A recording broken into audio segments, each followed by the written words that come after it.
एक बार श्रीमद् वल्लभाचार्य जी महाराज यमुना जी के तट पर बैठे थे और एक व्यक्ति उनको प्रणाम करने के लिए आया। तो प्रणाम करने से पहले महाप्रभु वल्लभाचार्य जी ने उसको इशारा किया कि जाओ पहले यमुना स्नान करो। तो यमुना स्नान करने से पहले उसने सोचा कि मेरे जो ठाकुर जी हैं इनको भी नवा दूं। अब उसने क्या, यमुना जी में स्नान करा के अपने ठाकुर जी को एक झोला में डाल करके और पेड़ पर टांग दिया। महाप्रभु जी ने दूर से जैसे ही देखा पेड़ पर टांग दिया, ये देख करके उनको बिल्कुल अच्छा नहीं लगा। बोले इसका बेटा होता, ये उनको उसको भी ऐसे टांग देता, इसकी पत्नी होती उसको भी ऐसे टांग देता। नहीं, उनके लिए बढ़िया व्यवस्था करता, बेटा को बैठा देता कहीं छाव में, आदि आदि कुछ करता। पर ठाकुर जी को झोला में लटका के पेड़ पर टांग दिया। अब वो यमुना स्नान करके जैसे ही महाप्रभु जी को प्रणाम करने आया तो महाप्रभु जी बोले तुम्हारे ठाकुर जी कहाँ हैं? बोले पेड़ पर टंगे हैं। बोले लेके आओ। तो महाप्रभु जी ने ऐसा किया कि उस पेड़ पे असंख्य झोलियां प्रकट हो गई और असंख्य झोलियों में असंख्य ठाकुर जी।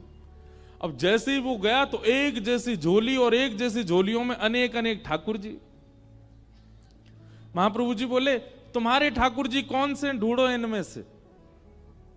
कितने साल से सेवा कर रहे हो? बोले 15-20 वर्ष हो गए। ढूंढो तुम्हारे ठाकुर जी कौन से हैं। वो अपने ठाकुर जी नहीं ढूंढ पाया। तब महाप्रभु जी ने क्रोधित होकर के कहा, बोले किस भाव से सेवा करते हो तुम? 15-20 वर्ष में तुम ये नहीं पहचान पाए तुम्हारे ठाकुर जी कौन से हैं?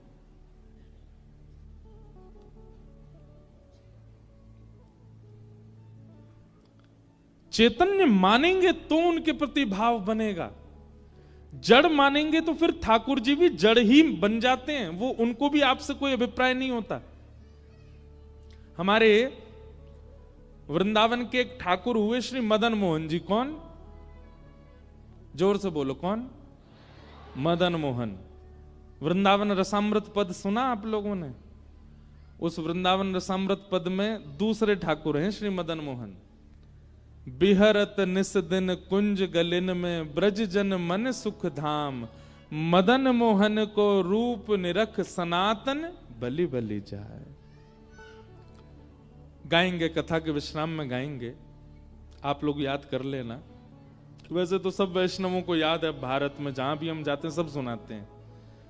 तो हमारे वृंदावन के 7 ठाकुरों में दूसरे ठाकुर हुए श्री मदन मोहन जी। बहुत ध्यान पूर्वक सुनिएगा। ठाकुर जी की सेवा ऐसी करो कि आप अपने ठाकुर को नहीं पहचानो, ठाकुर जी आपको पहचान जाएं। आप अपने ठाकुर को कभी नहीं पहचान सकते, ठाकुर ही आपको पहचानते हैं। और वो तभी पहचानेंगे जब आप उनके प्रति चैतन्य भाव रखोगे। उनको धातु का नहीं मानो, उनको मार्बल का नहीं मानो, उनको किसी अन्य धातु का मत समझिए कभी भी। तो श्री मदन मोहन जी की ऐसी कथा आती है कि मदन मोहन जी जयपुर में विराजते थे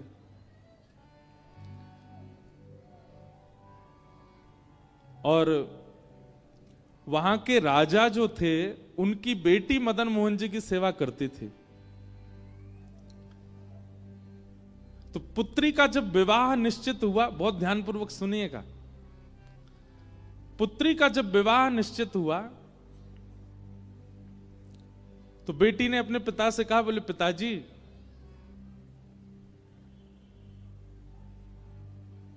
आप कुछ मत दीजिए, लेकिन मेरे विवाह में मदन मोहन जी को मुझे दे दीजिए, मैं अपने संग ले जाऊं इनको।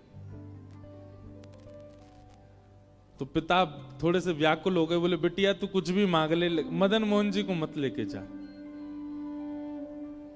बेटी ने कहा, बोले कि और कुछ नहीं चाहिए, केवल मदन मोहन जी चाहिए, मैंने इनकी बड़ी सेवा की बचपन से, आप केवल इनको मुझे दे दीजिए।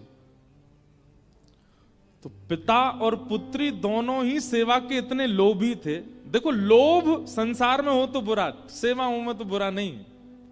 मैं तो कथाओं में कहा करता हूं कि जितने भी अवगुण है ना, वो अवगुण बुरे कब बन जाते हैं? जब वो संसार में होते हैं। क्रोध बुरा कब? जब संसार में। अगर ठाकुर जी के प्रति कभी कभी मीठा क्रोध हो तो बुरा नहीं होता। लोभ बुरा कब है? जब संसार में। लेकिन वही लोभ भक्ति में हो, कथा में हो, नाम जप में हो तो बुरा नहीं है।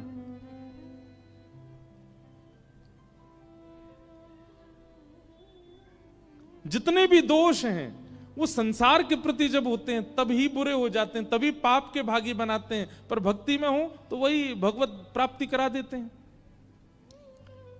तो जयपुर के राजा वो अपनी बेटी से कहने लगे, तू जो मांगेगी सो दूंगा, मदन मोहन जी को मत मांग। तो पुत्री ने कहा, पिताजी आपके घर में पहले से ही गोविंद देव जी की सेवा है, मदन मोहन जी की सेवा है, एक ठाकुर की आप कर ही रहे हैं, एक मुझे दे दीजिए। पिता बोले, नहीं नहीं नहीं, तू जो मांगेगी दूंगा, लेकिन मदन मोहन जी नहीं दूंगा। बेटी भी बोली, मैं भी केवल मदन मोहन जी को ही चाहती हूं और कुछ नहीं चाहती।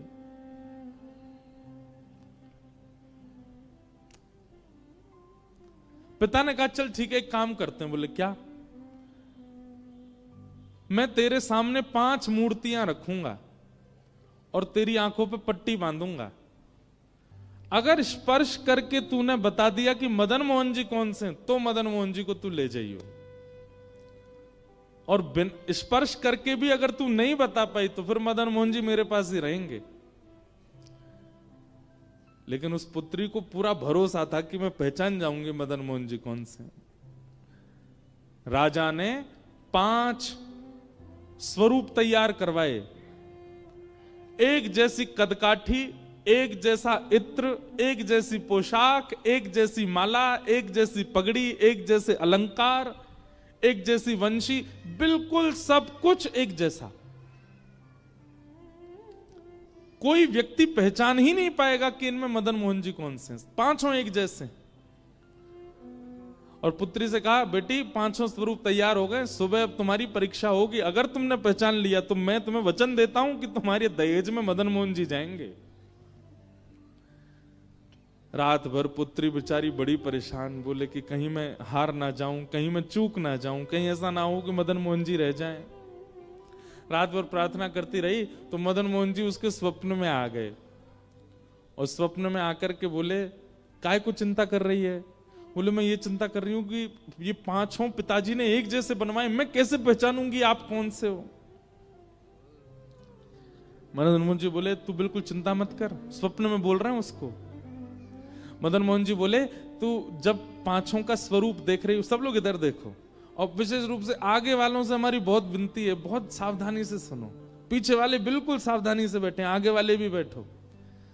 तो मदन मोहन जी स्वप्न में बोले, एक काम कर। बोले, क्या? कल जब 5 को तू देखे ना, तो मुख देखने के बाद, वक्ष देखने के बाद, चरण देखने के बाद, जो ऐसे भुजा होती है ना वंशी बजाने वाली, त्रिभंग ललित स्वरूप है, उन भुजाओं के ऊपर हाथ फेरियो,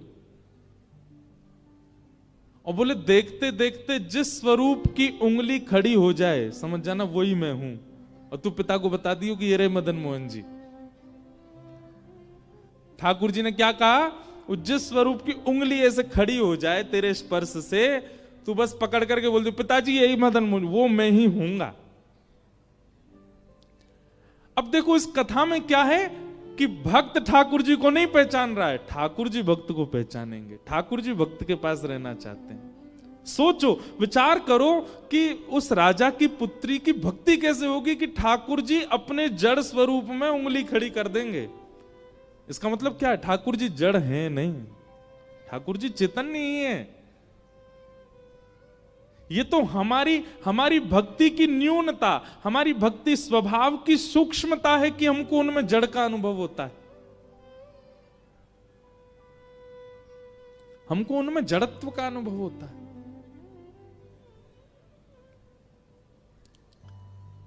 दूसरे दिन सब लोग ऐसे ही बैठे थे, पूरी भीड़, और 5 स्वरूप मंच पर रखे गए, और पुत्री की आंख में पहले रुई लगा दी, फिर पट्टियां बांधी, बिल्कुल कहीं से दिख ना जाए, और ऐसी स्थिति में उसको ले गए मंच पर, जाओ चलो ढूंढो कौन से हैं ठाकुर जी।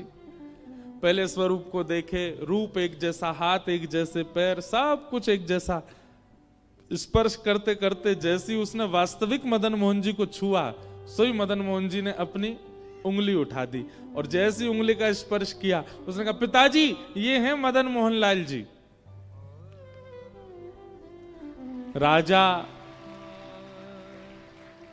राजा ने मदन मोहन जी को प्रणाम नहीं किया, अपनी पुत्री को प्रणाम किया। बोले बेटी तूने नहीं पहचाना है, उन्होंने पहचाना है तुझे। तेरा स्पर्श होते ही मैंने देख लिया था कि उन्होंने अपनी उंगली हिलाई थी, अपनी उंगली खड़ी की थी। इसका मतलब तू नहीं ले जाना चाहती है उनको, वो जाना चाहते हैं तेरे साथ में।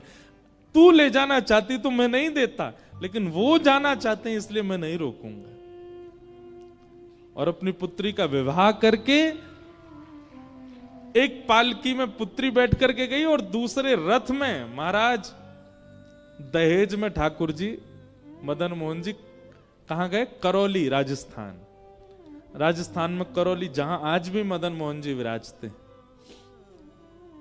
ठाकुर जी दहेज में आए। ऐसी भक्ति कब प्रकट होती है? जब ठाकुर जी के प्रति चैतन्य भाव हो। अभी मैं कुछ दिन पहले एक न्यूज देख रहा था, एक माता जी कह रही थी कुंभ में मेरे ठाकुर जी खो गए। मैंने कहा भैया बेटा खो जाते, भैया खो जाते, माता पिता खो जाते, ठाकुर जी खो गए कुंभ में? ठाकुर जी खो गए, उनके सेवा के ठाकुर जी।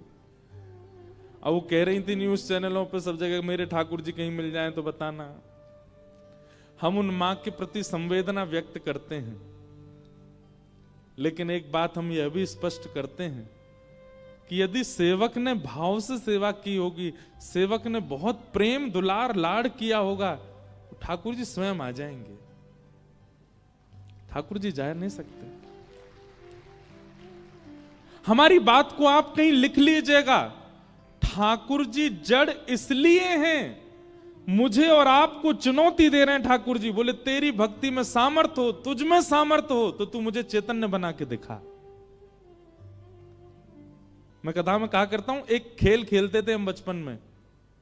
सब लोग इधर देखो, एक खेल खेलते थे, पता नहीं आपके झारखंड में खेलते हैं कि नहीं बच्चे। आजकल तो फोन आ गए ना, तो बच्चों ने फिजिकल गेम्स खेलना बंद कर दिया। लेकिन बचपन में हम एक गेम खेलते थे, बर्फ पानी। खेला है? उसी का एक दूसरा रूप होता है विष अमृत। बहुत बढ़िया बढ़िया खेल हैं ये। उसमें क्या होता था कि एक व्यक्ति जो है वो सबको छूता है और दौड़ करके जिसको छू लेता है वो फिर बर्फ बन जाता है। अब बाकी के लोग जो हैं वो उसके चारों तरफ घूमते रहते हैं, वो उसको पानी बनाने का प्रयास करते, वो जाके जैसे उसको खींचते हैं तो वो पानी बन जाता है। अब देखो, जिस समय वो व्यक्ति बर्फ पानी जब बच्चे खेलते हैं तो उसमें जब बर्फ बनता है, क्या वो सच में बर्फ है? क्या वो सच में एक स्थूल व्यक्ति है? नहीं, वो चैतन्य है, लेकिन एक खेल के रूप में वो अपने आप को स्टैच्यू मान लेता है, अपने आप को बर्फ मान, फिर जिस आकृति में होता है वैसे ही रह जाता है। एक और खेल खेलते थे उसमें ऐसा बोलना, मतलब 10 तक गिनती गिनो, पीछे सारे बच्चे जो हैं वो ऊट पटांग हरकत करते रहेंगे और 10 बोलते ही जितने भी बच्चे उन सबको एक स्टैचू बनना पड़ता है। कोई बच्चा ऐसे हो जाता है, कोई ऐसे हो जाता है, कोई कुछ कुछ, फिर वो आकर के सबके पास आके सबको हंसाने का प्रयास करता है ना। पता नहीं आप लोगों ने खेला है कि नहीं, हमने खूब खेले, ये सब खेले हैं। तो फिर वो उसको नियम होता है, तुम छुओगे नहीं किसी को, लेकिन बातें बोल के उसके पास उसको, अगर तुमने उसको हंसा दिया, अगर उसके हाथ पांव सीधे कर दिए तो तुम्हारी जीत हो जाती है। ठीक वैसे ही ठाकुर जी ऐसे खड़े और हम आप सब लोगों को अधिकार मिला है कि हमें ठाकुर जी को हंसाना है, हमें ठाकुर जी को बिठाना है, हमें ठाकुर जी को सुलाना है, हमें ठाकुर जी को गोद में लेना है। और उस खेल में विजय प्राप्त करने के लिए ही ये भागवत की कथा सुनाई जा रही है कि ठाकुर जी को कैसे हंसाओगे, कैसे बिठाओगे, कैसे नचाओगे, कैसे गोद में लोगे, वो सारी क्रियाएं बताई जाती हैं कथा में। ये खेल है। उसी खेल की पूर्णता बताई जा रही है यहां पर।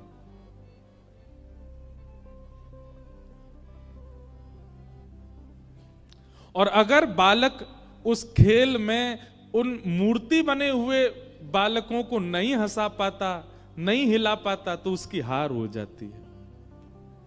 ठीक वैसे ही हमारे संसार रूपी खेल में बहुत सारे मूर्ति बने हुए हैं। कौन?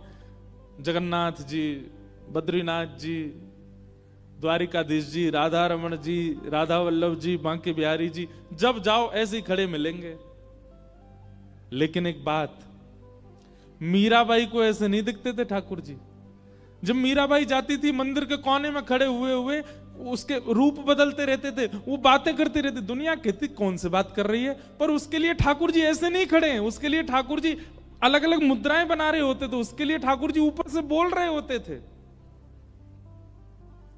श्री माधवदास जी जगन्नाथपुरी में जब जाते थे महाप्रभु जगन्नाथ जी के सामने, श्री जगन्नाथ जी उनके लिए ऐसे नहीं होते थे। जगन्नाथ जी कभी ऐसे पौड़े होते थे, कभी बैठे होते थे, कभी कुछ कर रहे होते थे। बाकी दुनिया को ऐसे ही दिखते थे, पर माधवदास जी को अलग दिखते थे।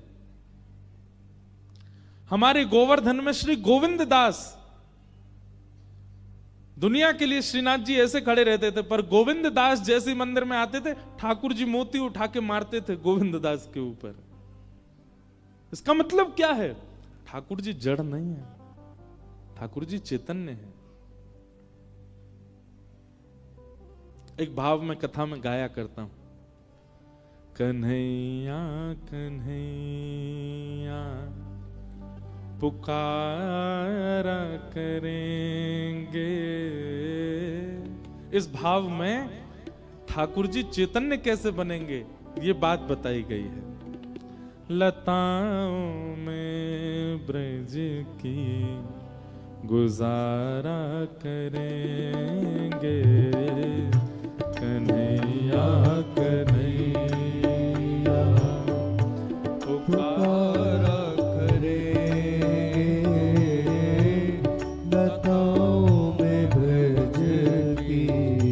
ताली बजा के गाओ, गुजारा करेंगे।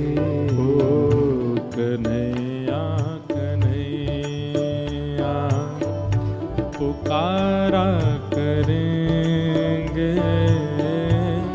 लताओं में ब्रज की गुजारा करेंगे।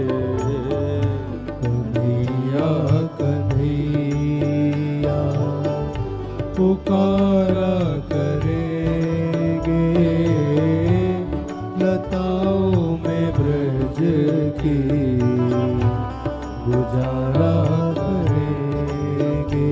ओ जो रूठेंगे हम से वो बांके बिहारी, जो रूठेंगे हम से बांके बिहारी, जो रूठेंगे हम से वो बांके बिहारी, जो रूठेंगे हम से वो बांके बिहारी।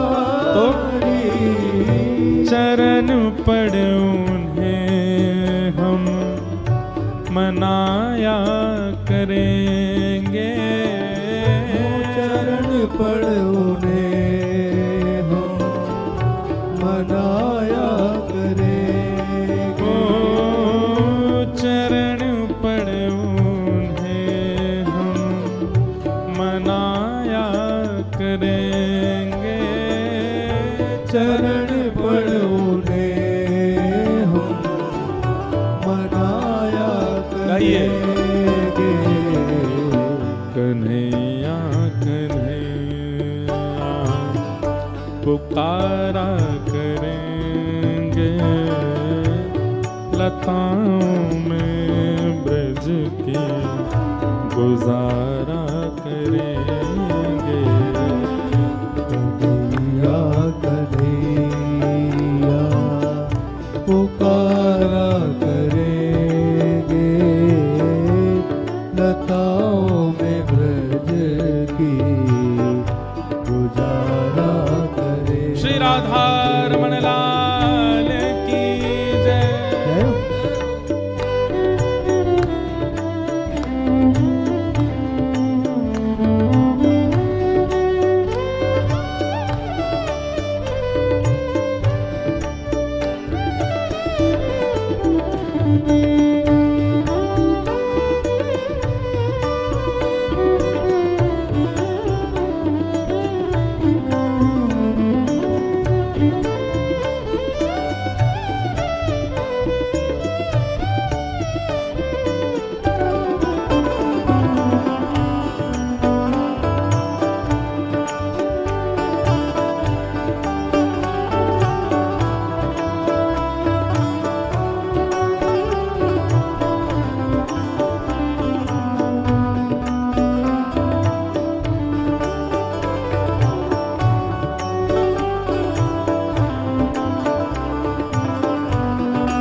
कहीं तो मिलेंगे वो बांके बिहारी, कहीं तो मिलेंगे वो बांके बिहारी, कहीं तो मिलेंगे वो बांके बिहारी,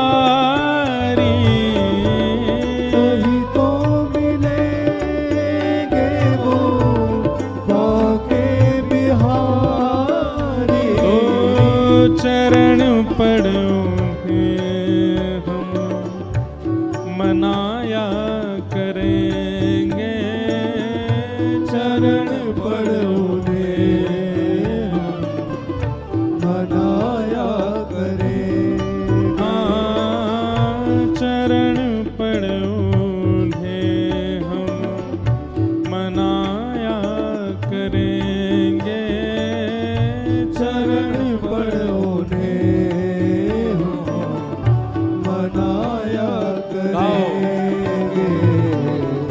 कन्हैया कन्हैया पुकारा करेंगे, लताओं में ब्रज की गुजारा करेंगे।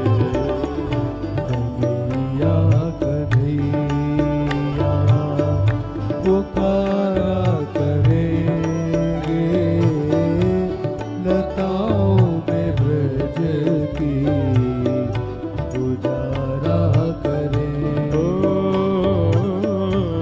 कन्हैया कन्हैया पुकारा करेंगे, लताओं में ब्रज की गुजारा करेंगे। कन्हैया कन्हैया पुकारा करेंगे, लताओं में ब्रज की गुजारा करेंगे। और उन्होंने नचाए हैं ब्रह्मांड सारे, उन्होंने नचाए हैं ब्रह्मांड सारे, उन्होंने नचाए हैं ब्रह्मांड सारे, उन्होंने नचाए हैं ब्रह्मांड सारे, मगर अब उन्हें हम नचाया करेंगे, मगर अब उन्हें हम नचाया करेंगे। हाँ, मगर अब उन्हें हम नचाया करेंगे, मगर अब उन्हें हम नचाया करेंगे। कन्हैया कन्हैया पुकारा करेंगे, लताओं में ब्रज की गुजारा करेंगे। कन्हैया कन्हैया पुकारा पुकारा करेंगे लताओं में ब्रज की गुजारा करेंगे। ओ कन्हैया कन्हैया पुकारा करेंगे लताओं में ब्रज की गुजारा करेंगे। कन्हैया कन्हैया पुकारा करेंगे लताओं में ब्रज की गुजारा करेंगे। गोविंद बोलो हरि गोपाल बोलो, गोविंद बोलो हरि गोपाल बोलो, गोविंद बोलो हरि गोपाल बोलो, गोविंद बोलो हरि गोपाल बोलो। श्री राधा रमण हरि गोविंद बोलो, राधा रमण हरि गोविंद बोलो, श्री राधा रमण हरि गोविंद बोलो, राधा रमण हरि गोविंद बोलो, श्री राधा रमण हरि गोविंद बोलो, राधा रमण हरि गोविंद बोलो, श्री राधा रमण हरि गोविंद बोलो, राधा रमण हरि गोविंद बोलो, श्री राधा रमण हरि गोविंद बोलो, राधा रमण हरि गोविंद बोलो, श्री राधा रमण हरि गोविंद बोलो, राधा रमण हरि गोविंद बोलो। हे गोविंद बोलो गोपाल बोलो, गोविंद बोलो गोपाल बोलो, हरि गोविंद बोलो गोपाल बोलो, गोविंद बोलो गोपाल बोलो, श्री राधा रमण हरि गोविंद बोलो, राधा रमण हरि गोविंद बोलो, श्री राधा रमण हरि गोविंद बोलो, राधा रमण हरि गोविंद बोलो, श्री राधा रमण हरि गोविंद बोलो, राधा रमण हरि गोविंद बोलो, श्री राधा रमण हरि गोविंद बोलो, राधा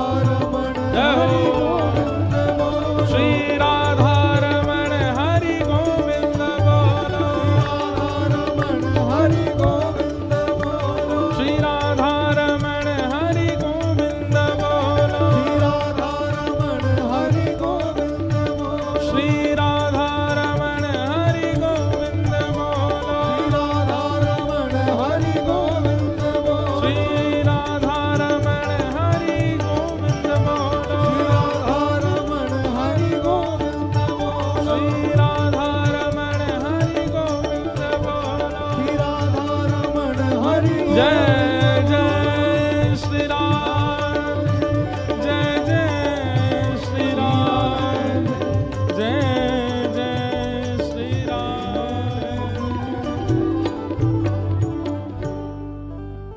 उन्होंने नचाए हैं ब्रह्मांड सारे, उन्होंने नचाए ब्रह्मांड सारे, मगर अब उन्हें हम नचाया करेंगे, मगर अब उन्हें हम नचाया करेंगे।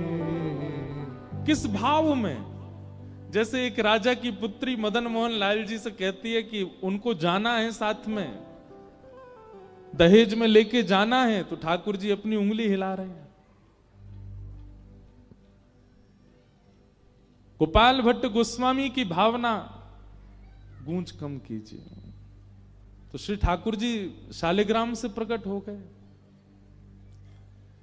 ये इस भाव का अर्थ यही है, मगर अब उन्हें हम नचाया कर, हम जैसे चाहें वैसे हमारे ठाकुर जी रहे, अभी क्या है, जैसे ठाकुर जी चाहते हैं वैसे हम रह रहे हैं, और प्रारंभिक यही होना चाहिए, जैसे ठाकुर जी चाहें वैसे साधक रहे।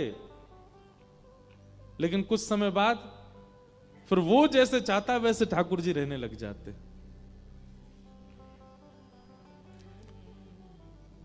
राम कथा में एक प्रसंग आता है केवट का, और केवट प्रसंग में एक भाव आता है कि जब केवट राम जी को नाव में बैठा लेता है तो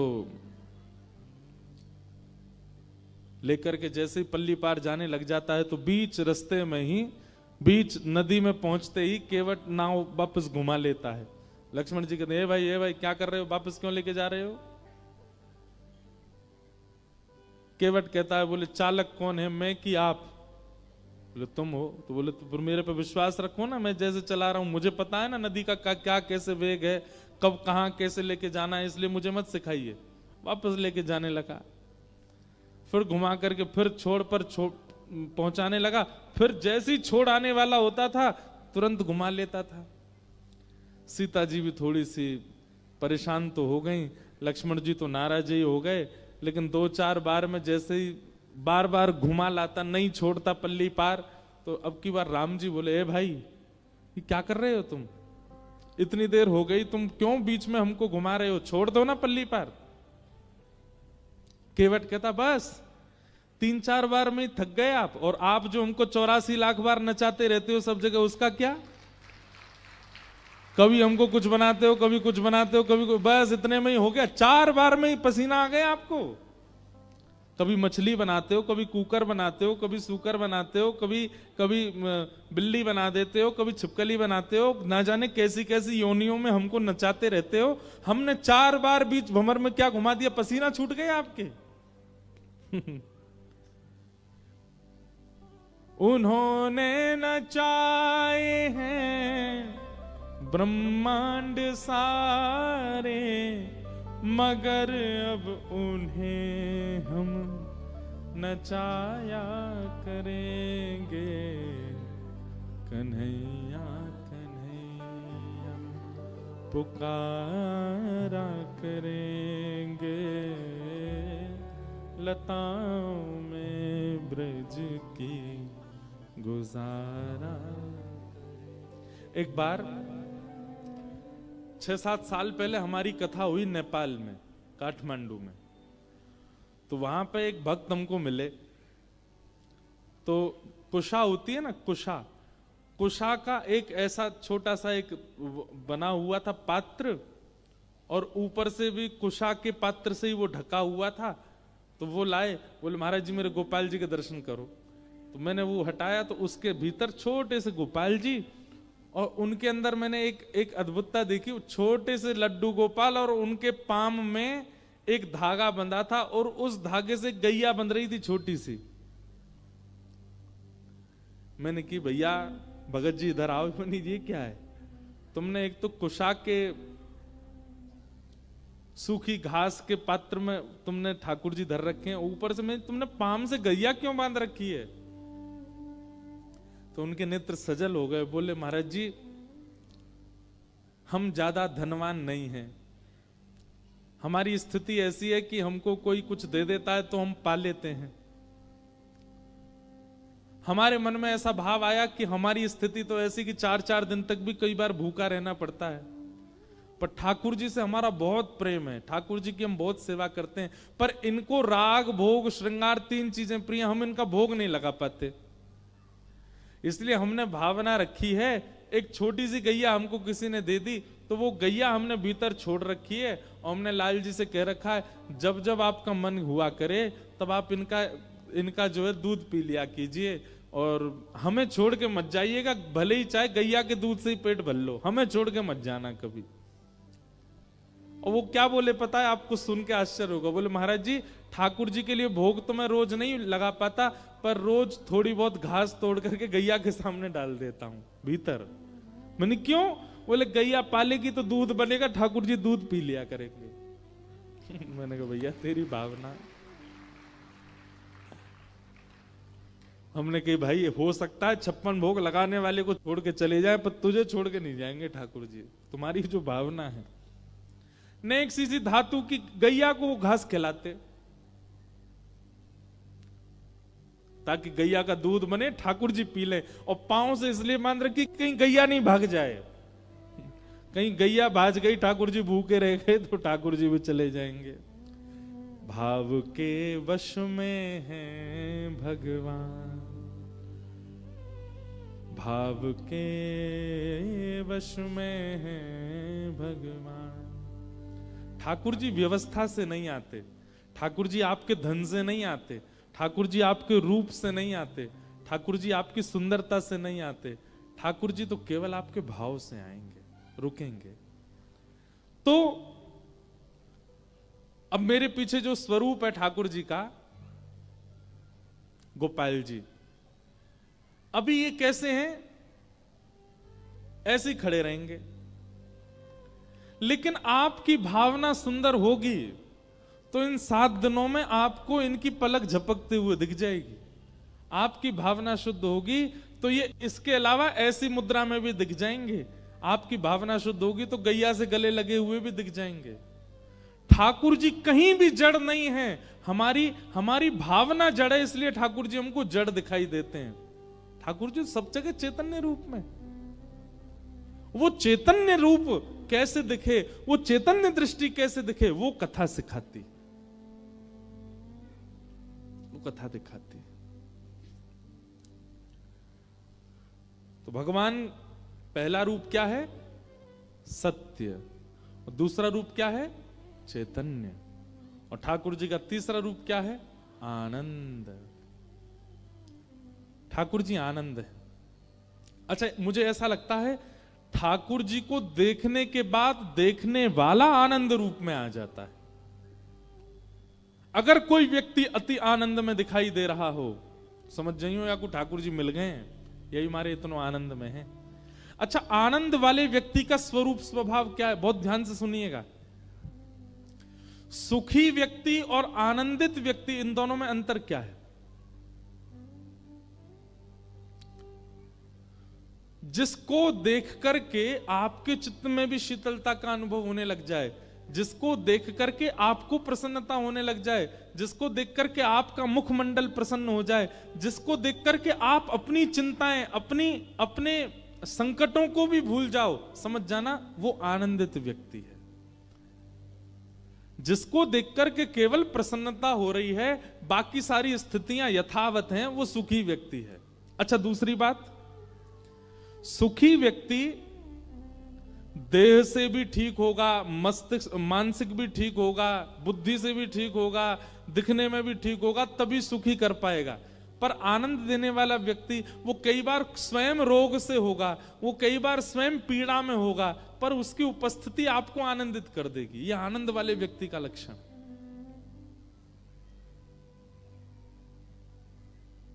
हमारे वृंदावन के पूज्य श्री प्रेमानंद जी महाराज, वो स्वयं देह से कई बार उतने उचित नहीं है, उतनी अच्छी अवस्था में नहीं है, पर उनको देख के लाखों आनंदित हो जाते हैं, करोड़ों आनंदित हो जाते हैं। ये आनंददायी व्यक्ति का लक्षण है। भक्तिमती मीराबाई, मैं कथा में बताया करता हूं कि मीराबाई का जब विवाह हो गया तो उनकी ससुराल में संतों की भीड़ होने लग गई। जब तक मीराबाई का विवाह नहीं हुआ तब तक मेड़ता में भीड़ होती थी, संत महात्मा आते थे। और विवाह होने के बाद जब मीराबाई मेवाड़ चली गई तो मेवाड़ में संतों की भीड़ होने लगी। एक दिन मीराबाई के पतिदेव ने जाकर के सब संतों से पूछा, आप लोग मीरा को देखने क्यों आते हो? उसका रूप सुंदर है इसलिए, या वो वस्त्र बहुत अच्छी पहनती हैं इसलिए? तो सब संतों ने क्या उत्तर दिया? सब संत कहते हैं, बोले देखिए आपकी तो वो गृहिणी है इसलिए आप शायद उस रूप को ना देख पाओ, पर मीराबाई की सुंदरता या वस्त्र आभूषण देखने नहीं आते हम। जो भक्ति हमारे मन में तीर्थ जाकर के प्रकट नहीं हो पाती, वो भक्ति मीराबाई को देखने से प्रकट हो जाती है, इसलिए हम मीराबाई को देखने आते हैं। हमारा मन अत्यंत शांति का अनुभव करने लग जाता है, हमारे मन में श्याम सुंदर भ्रमण करने लग जाते हैं, रमण करने लग जाते हैं मीराबाई को देखने मात्र से। हम सब भूल जाते हैं, इसलिए हम मीराबाई को देखने आते हैं। सुखी व्यक्ति को देख करके आप सुखी हो सकते हो, पर कांस्टेंट सुख नहीं रहेगा, लंबे समय का सुख नहीं रहेगा। लेकिन एक आनंदित व्यक्ति को एक बार देखने के बाद भी आप लंबे समय तक आनंदित रहोगे। ये आनंदित व्यक्ति और सुखी व्यक्ति में अंतर है।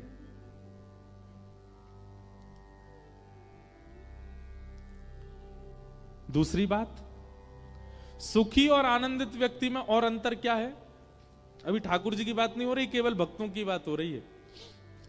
सुखी व्यक्ति के आप जितने समीप जाते जाओगे उतने उसके दुर्गुण दिखते चले जाएंगे, पर आनंदित व्यक्ति के आप जितने समीप जाते जाओगे उतने खो जाओगे, उतने और ज्यादा डूबते चले जाओगे। ये सुखी और आनंदित व्यक्ति का लक्षण।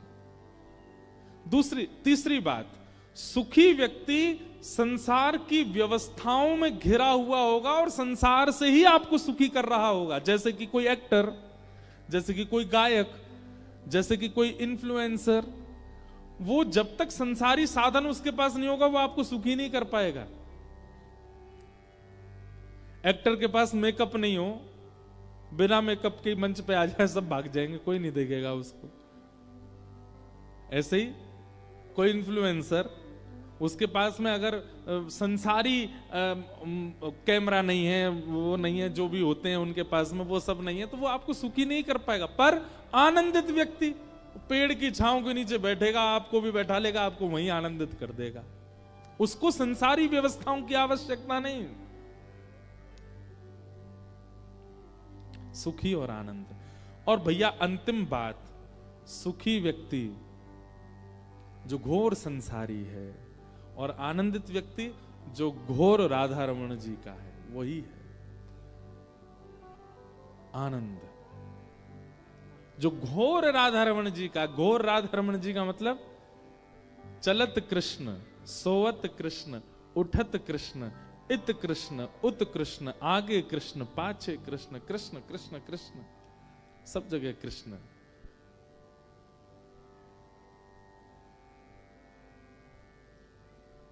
आनंद।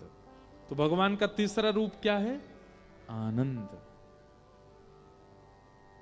सच्चिदानंद रूपाय विश्वोत्पत्त्यादि हेतवे, विश्व की उत्पत्ति पालन संहार जो करते हैं, तापत्रय विनाशाय, 3 प्रकार के तापों का जो उपशमन करते हैं, श्री कृष्णाय वयम नमः, ऐसे श्री कृष्ण को हम बारंबार प्रणाम करते हैं।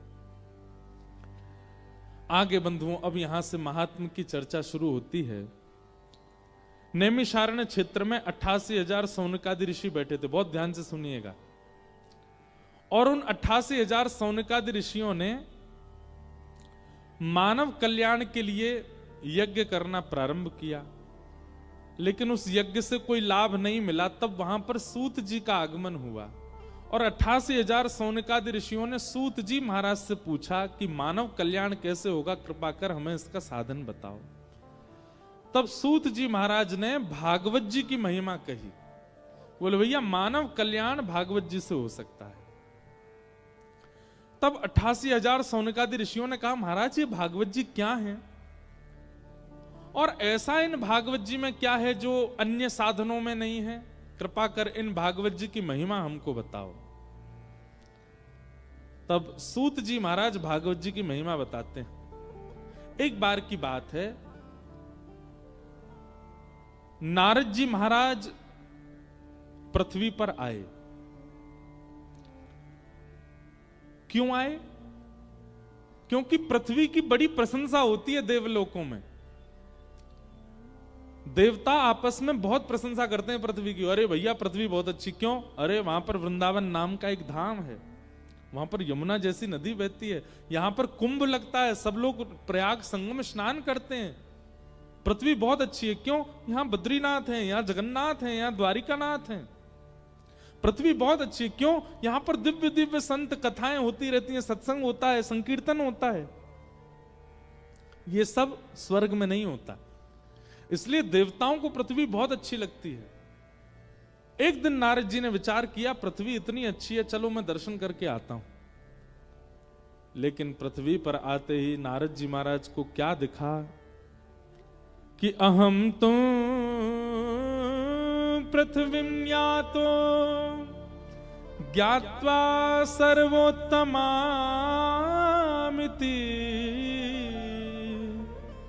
पुष्करं च प्रयागं च काशीं गोदावरी तथा हरिक्षेत्रे कुरुक्षेत्रे श्रीरंगं सेतुबन्धनम्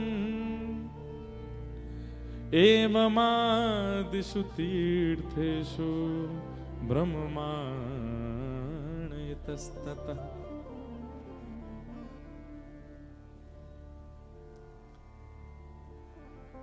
नारद जी पृथ्वी पर आए। एक बात संसारी है, आप जब किसी की बहुत ज्यादा महिमा सुन लेते हैं ना, तो आप अपने मन में बहुत सारी एक्सपेक्टेशंस बना लेते हैं उस वस्तु से।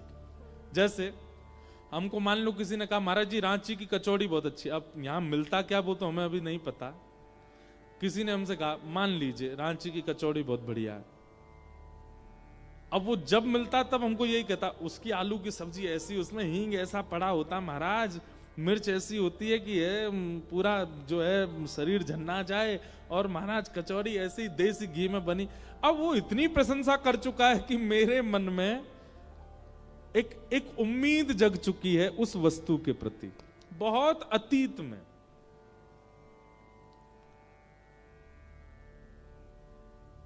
अब जैसे ही मैं उस वस्तु का सेवन करने जाऊंगा ना, ये स्वाभाविक बात है कि वो मेरी उम्मीद से थोड़ी कम स्वादिष्ट ही होगी, ये स्वाभाविक बात है। अब यहां पर भी देखिए संसार और आध्यात्म, इनमें अंतर। संसारी वस्तु की आप जितनी ज्यादा ख्याति सुनोगे, जब उसको भोगने जाओगे तो वो ख्याति से थोड़ी कम ही स्वादिष्ट दिखेगी। और आध्यात्मिक वस्तु का आप जितना ज्यादा श्रवण करोगे, जब उसका अनुभव करने जाओगे, तो जितना आपने उम्मीद नहीं रखी थी उससे कई गुना ज्यादा स्वादिष्ट लगेगा आध्यात्म। यह भी अंतर है संसार में और आध्यात्म में।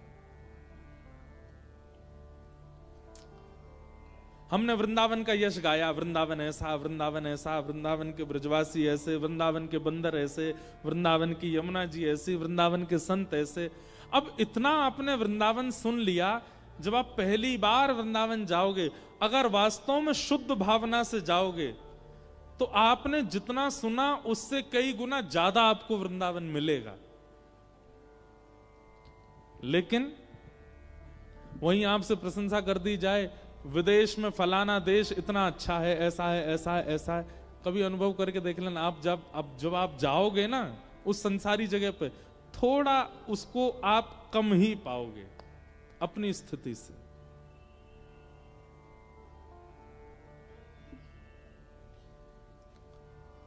संसारी वस्तु और आध्यात्मिक वस्तु में यही अंतर है। अब नारद जी आए थे संसार देखने, यहां आकर के देखा कि महाराज यहां तो सब कुछ बिल्कुल जैसा सुना वैसा कुछ भी है ही नहीं। कि सत्यम नास्ति तपः शौचम दया दानम न विद्यते पाखंड निरता संतो विरक्ता सपरिग्रह। इसीलिए कहते हैं ज्यादा किसी से उम्मीद मत रखिए। जो नए नए यहां पर लड़का लड़की बैठे हैं, बहुत ध्यान से सुनना, अगर आपका ब्याह होने वाला है तो अपने होने वाले जो पतिदेव हैं या पत्नी जी हैं, उनकी ज्यादा प्रशंसा मत सुन लेना पहले, क्योंकि आप बहुत ज्यादा सुन लोगे। कई होते हैं ना, उनको बहुत ही रहता है कि हमारा ब्याह किससे हो रहा है, उसके बारे में जांच पूरी करो, इससे पूछो, उससे पूछो, उससे पूछो, उससे पूछो। अब इतना ज्यादा पूछ के फिर आप उम्मीद इतनी बना लोगे, सामने वाला व्यक्ति जब समीप आएगा, विवाह होगा, संग रहने लगोगे, तो आपकी उम्मीद खट्टी हो जाएगी। इसलिए संसार के संबंधों में उम्मीद कम ही रखिए, थोड़ा कम ही उसके बारे में सुनिए, उससे संबंध अच्छा रहेगा। तो नारद जी महाराज आए तो आकर के देखा महाराज पृथ्वी पर तो सब कुछ विपरीत है।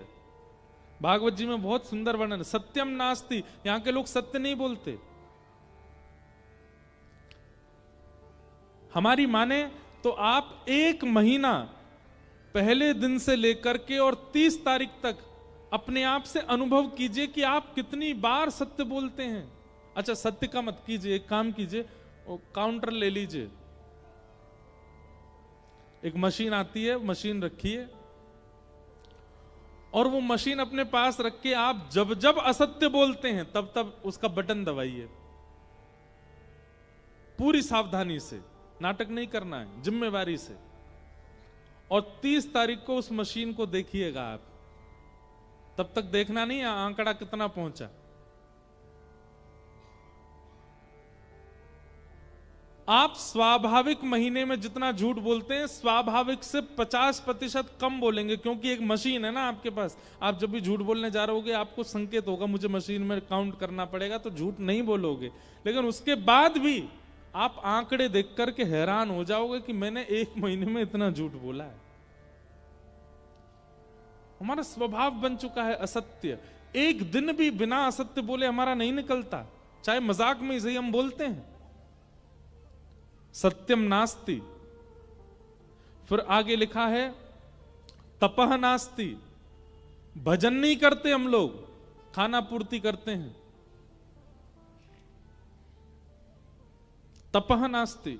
शौचम नास्ति, शौच कहते हैं पवित्रता को, पवित्रता भी नहीं है हमारे मन में। हम केवल तन साफ बनाते हैं पर अंदर पूरी गंदगी भरी पड़ी है। कहने का अभिप्राय, बाहर से गाड़ी धो दी पर अंदर उसमें सब मट्टी भी भरी पड़ी है, खाने पीने की सामग्रियां भी पड़ी हैं, दुर्गंध भी आ रही है। बाहर से साफ होने से क्या फायदा, ये तो केवल बाह्य आकर्षण के लिए था, अंदर तो कुछ भी नहीं है। लेकिन कई बार बाहर से गाड़ी साफ ना हो लेकिन अंदर से स्वच्छ हो तो बैठ करके यात्रा की जा सकती है। ठीक वैसे ही ठाकुर जी के लिए हम सब लोग गाड़ी हैं। हमने बाहर से अपने आप को बहुत सुंदर बना रखा पर अंदर सीट टूटी पड़ी है, स्टीयरिंग निकली पड़ी है, गियर निकले पड़े हैं, कुछ भी बढ़िया नहीं है। ठाकुर जी कहते हूं भाई कैसे बैठूं या कि चित्त में, सबरो तो उधरो पड़ो भीतर थे। ब्रजभाषा समझ रहे हैं ना? उधरो मतलब समझे, उधरो ब्रजभाषा में जैसे, अब उधरा कैसे समझाएं, जैसे ये हमारी बगलबंदी है, यहां से इसके धागा वागा निकल जाएं तो ये उधर जाएगी, इसको बोलते उधरा, उधरा हुआ। अभी सामने मैट मैट बिछे सब उठ पटांग हो जाएं, खुल जाएं, कई हमारे मित्र जन है वो उधरे ही रहते हैं, तो ये उधरा, उसको कहते हैं उधरा पड़ा रहना। एक बात याद रखिएगा, जिस व्यक्ति का स्वभाव, जिस व्यक्ति का जीवन ऐसे उधरा सा रहता है ना, ठाकुर जी नहीं आते उसके पास। ठाकुर जी को तो सुधरो चाहिए, उधरो नहीं।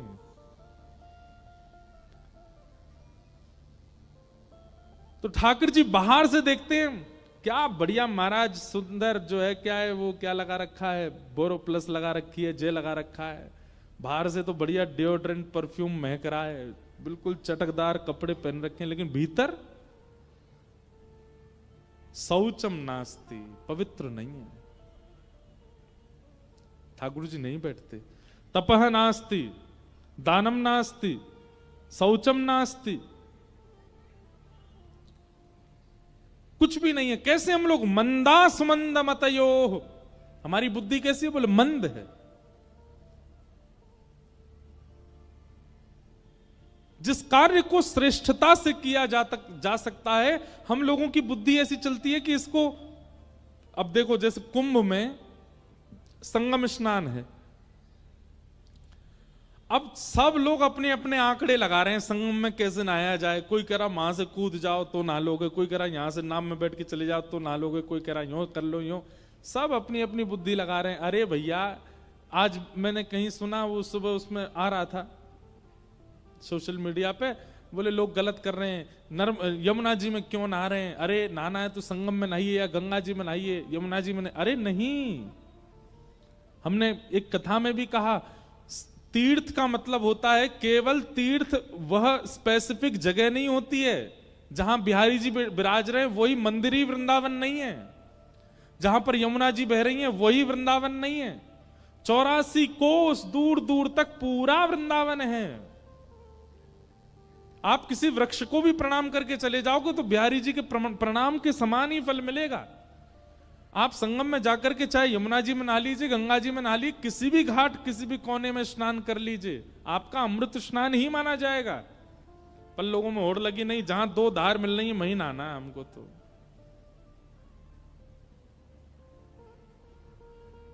मति विकसित कीजिए थोड़ी, और मति विकसित होती है सत्संग से। जो व्यक्ति सत्संग नहीं करता उसकी मति जड़ित होती चली जाती है, जिसको हम कहते हैं ब्रॉड माइंडेड, बहुत बहुत उच्च विचार वाला, बहुत खुली सोच वाला, वो आध्यात्मिक व्यक्ति होता है, संसारी नहीं। तो कैसे हैं हम लोग? मंदा सुमंद मतयो मंद भाग्या युपद्रुता। नारद जी महाराज ने यह सब आकर के देखा। नारद जी देख करके बड़े परेशान हो गए, बोले भैया पृथ्वी की जितनी प्रशंसा सुनी थी, पृथ्वी तो बिल्कुल विपरीत है। नारद जी सब जगह भ्रमण करते करते वृंदावन आए, तभी वृंदावन में उन्होंने क्या देखा? यमुना जी के तट पर एक परम सुंदरी बैठी है और उस सुंदरी की गोद में 2 वृद्ध लेटे हैं। एक युवती की गोद में वृद्धों का लेटा हुआ देखना ये कोई उचित तो नहीं। नारद जी महाराज ने तुरंत जिज्ञासा प्रकट करते हुए पूछा, हे देवी आप कौन हो और आपकी गोद में 2 वृद्ध कौन है? तब उस कन्या ने अपना प्रत्युत्तर दिया, अहम भक्ति ख्याता इमो में तनयो मतौ ज्ञान वैराग्य नामानो काल योगेन जर्जरो।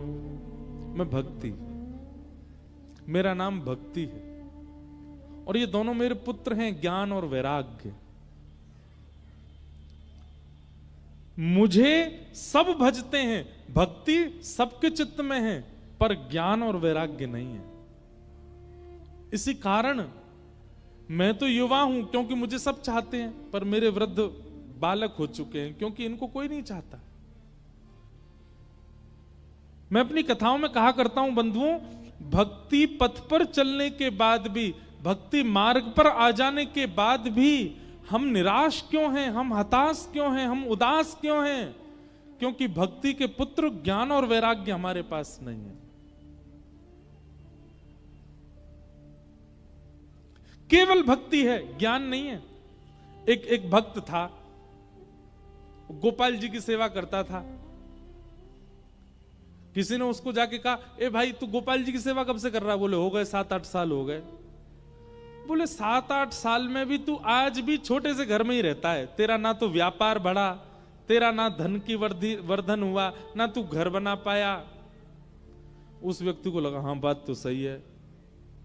बोले तू देवता बदल दे, ये गोपाल जी तो छोटे से घर में ही राजी रहेंगे, तू एक काम कर महादेव की उपासना कर। देखा महादेव की उपासना करने वाले को सोने की नगरी लंका मिल गई। उसके मन में तुरंत अविश्वास आ, ये अज्ञान है। अज्ञान आपके अंदर है, ये आपको कैसे पता चले? ठाकुर जी के प्रति एक बार भी, या ठाकुर जी के जनों के प्रति, या ठाकुर जी के धाम के प्रति एक बार भी आपके चित्त में अविश्वास आ जाए, समझ जाना कि आपके अंदर अज्ञान है, ज्ञान नहीं है। लेकिन कोई कुछ भी कह जाए, कोई कितना भी बोल जाए, धाम के प्रति, नाम के प्रति, ठाकुर जी के प्रति, लीला के प्रति और ठाकुर जी के जनों के प्रति आपके चित्त में कभी अविश्वास ना आवे, समझ जाना भक्ति के साथ ज्ञान है।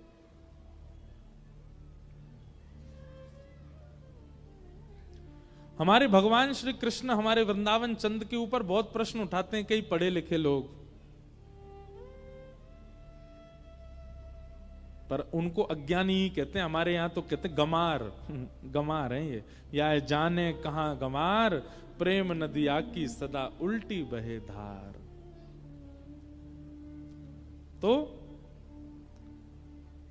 अब उस व्यक्ति ने क्या किया पता है? शंकर जी ले आया और गोपाल जी उठा के अलमारी में धर दिए। बोले 7 साल हो गए आपकी सेवा करते, अब यहीं बैठे रहो, अब मैं तो शंकर जी की आराधना करूंगा। और शंकर जी का अभिषेक करता, शंकर जी की आराधना करता। अब शंकर जी की आराधना के समय जो उसने अगरबत्ती जलाई, उस अगरबत्ती का धुआं उड़ करके इस तरफ जा रहा था जिस तरफ गोपाल जी बैठे थे। स्वाभाविक जा रहा था, उसमें कुछ हो नहीं रहा था, अपने आप ही वो धुआं इस तरफ जा रहा था। तो उस व्यक्ति के मन में क्या आया?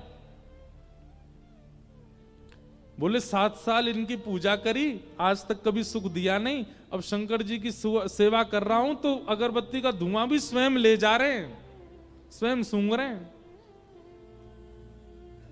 दौड़ करके गया, अलमारी से ठाकुर जी उतारे। बोले 7 साल से मेरी सेवा स्वीकार नहीं करी, अब शंकर जी की आराधना करने लगा तो आप अगरबत्ती की सुगंधी भी ले रहे हो।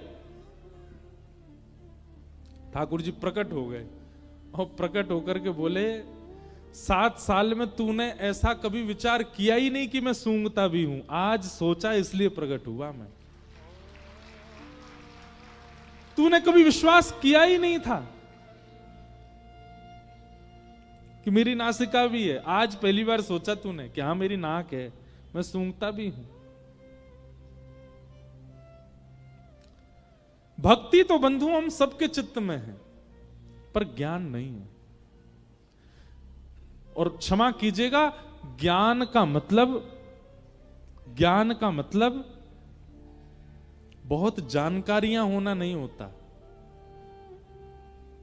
विवेकशील बुद्धि, कहां कब क्या करना है, कैसे करना है, और सबसे बड़ी बात भक्ति में अविश्वास का ना होना, यही ज्ञान है।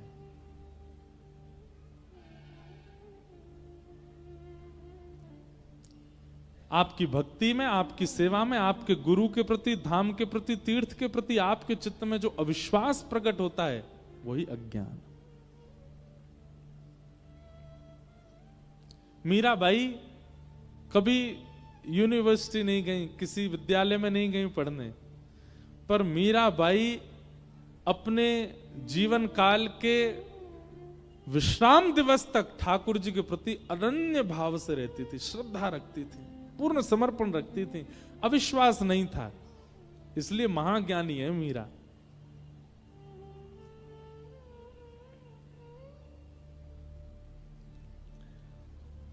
तो हमारी प्रार्थना, भक्ति तो है पर ज्ञान भी लाइए, और ज्ञान है इस बात का प्रमाण है ठाकुर जी के प्रति कभी अविश्वास ना होना।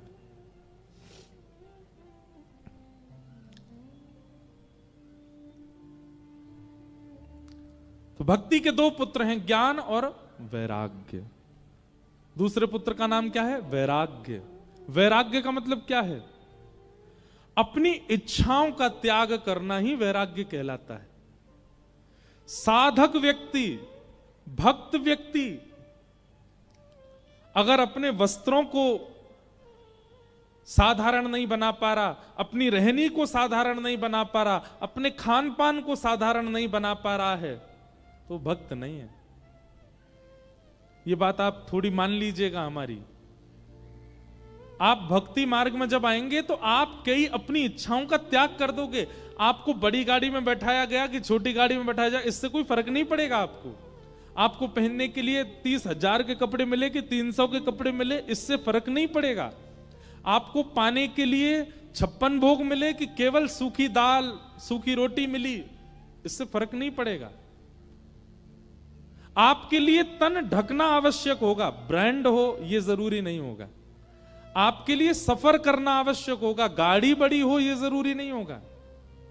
आपके लिए पेट भरना आवश्यक होगा, उसमें 56 भोग हो यह आवश्यक नहीं होगा। इन आवश्यकताओं के त्याग, इन विशिष्ट आवश्यकताओं के त्याग को ही वैराग्य कहते हैं। सब छोड़ करके बाबा जी बन जाना वो वैराग्य नहीं है।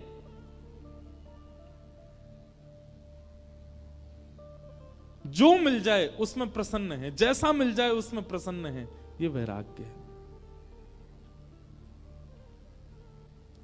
तो भक्ति के 2 पुत्र हैं। अगर ये दोनों पुत्र आपके चित्त में नहीं आ रहे हैं और केवल भक्ति आ गई है, तो आपकी भक्ति आपको कभी प्रसन्न नहीं कर पाएगी। उस भक्ति से आप कभी आनंदित नहीं हो पाओगे, उस भक्ति से आप कभी ठाकुर जी का अनुभव नहीं कर पाओगे।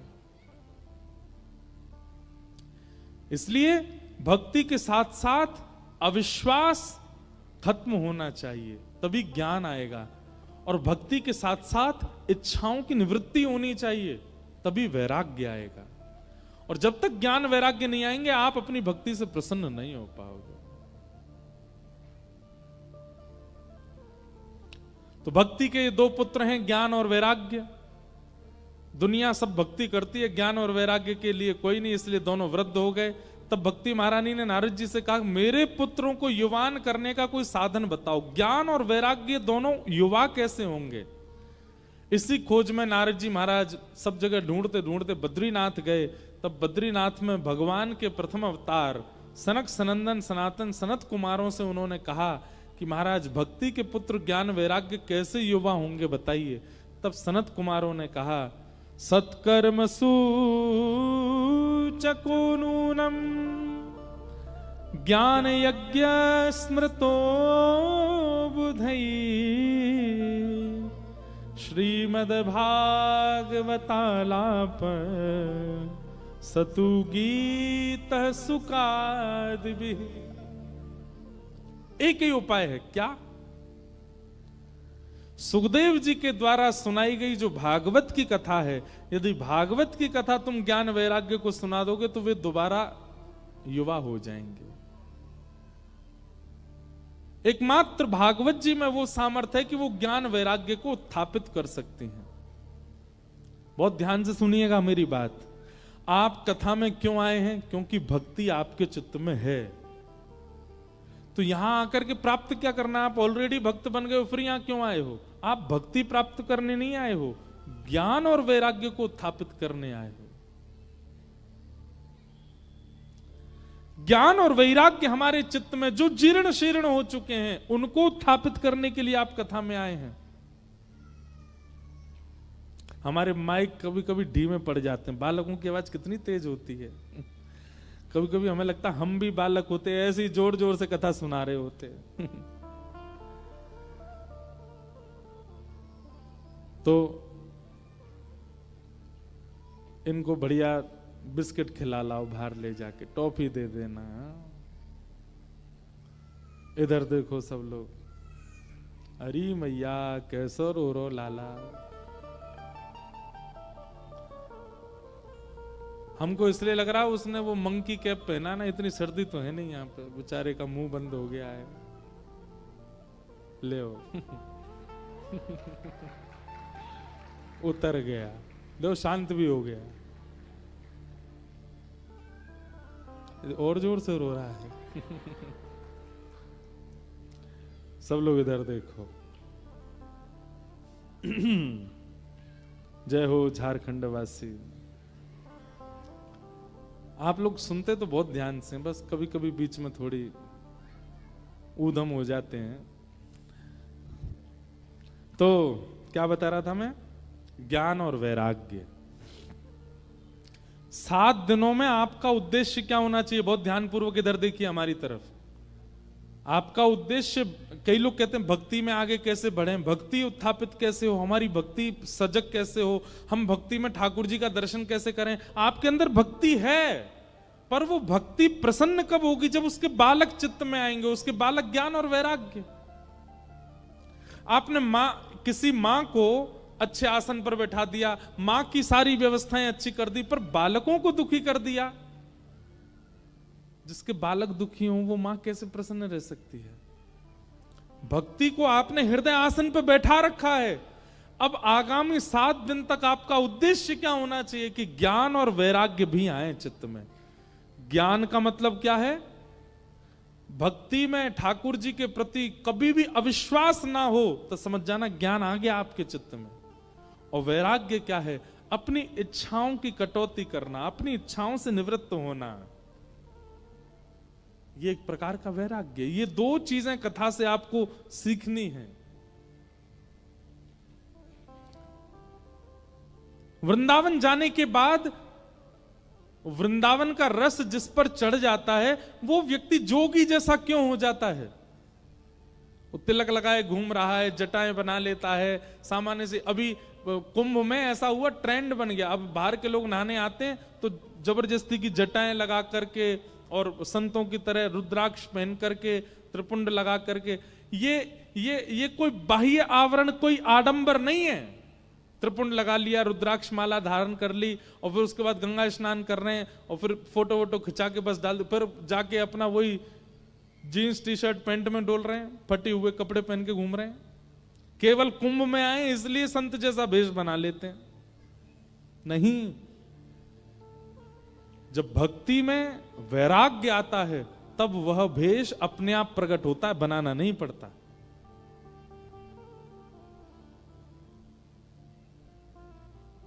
ये उर्दपुंड, ये गले में कंठी माला, ये धोती पहनना, बगलबंदी पहनना, ये एक प्रकार का वैराग्य है जो ठाकुर जी सिखा देते हैं। ठाकुर जी के चरणों में आने वाला व्यक्ति अपने लिए नहीं करता ज्यादा श्रृंगार, नहीं चाहिए उसको ज्यादा हाई फाई चीजें। वो सामान्य में रहना उसको अच्छा सामान्य मिले तो भी अच्छा, हाई फाई मिल जाए तो भी अच्छा, दोनों में सम रहता है। भक्ति के साथ में वैराग्य होगा तो।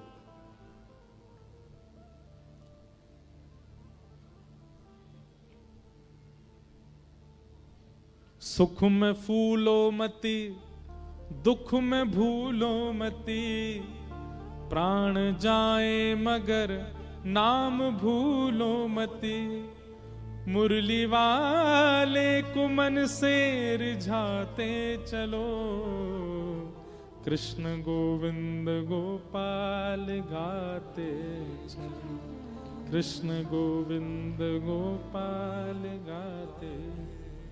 हमको कोई चार्टर हवाई जहाज में बैठा दे तो हमको ज्यादा प्रसन्नता नहीं। कई बार कथा करने हम स्कूटी पे बैठ के चले जाते हैं, गाड़ी नहीं है, स्कूटी साइकिल से चले जाते तो भी कोई दुख नहीं। कोई यहां पर व्यास मंच के समान बड़ी बड़ी मालाएं पहना दे तो ज्यादा प्रसन्नता नहीं, और कोई कुछ माला भी ना पहना के जाए, दो बात बुरी सुना जाए तो उसमें कोई अप्रसन्नता नहीं। इस प्रकार का अपने आप को वर्सटाइल बनाना, अपने आप को हर तरीके के माहौल में ढालने वाला बनाना, यह वैराग्य है भक्ति में।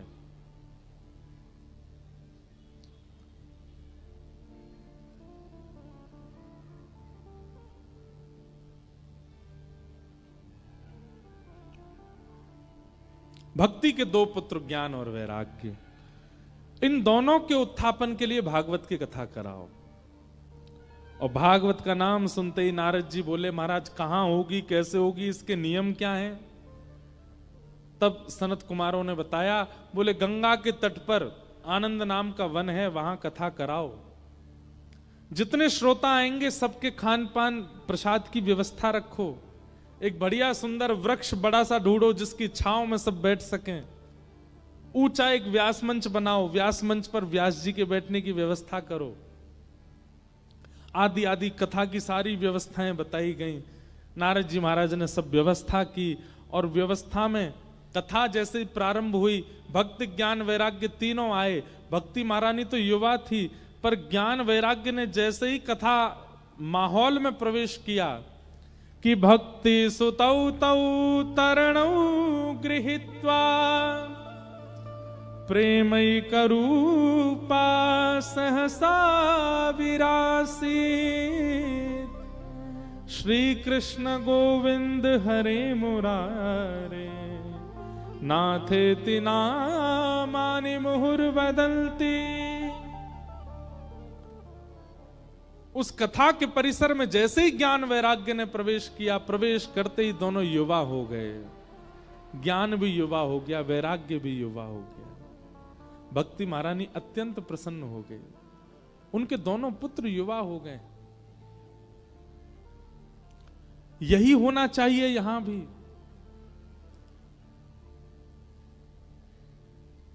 हमारी प्रसन्नता का कारण भक्ति में सजगता, और भक्ति में सजगता का कारण ज्ञान वैराग्य का उत्थान चित्त में। ये कथा से होगा। ज्ञान और वैराग्य के मार्ग को अपनाइए। भक्ति महारानी अत्यंत प्रसन्न हो गई। ज्ञान वैराग्य दोनों युवा हो गए।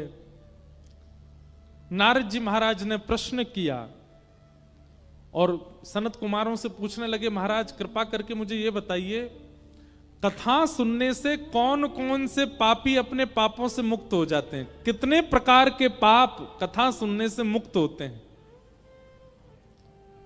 और यहां पर सनत कुमार कह रहे हैं, कौन कौन से पाप करने वाला व्यक्ति अगर कथा में आवे तो उसके पाप निवृत्त हो जाते हैं।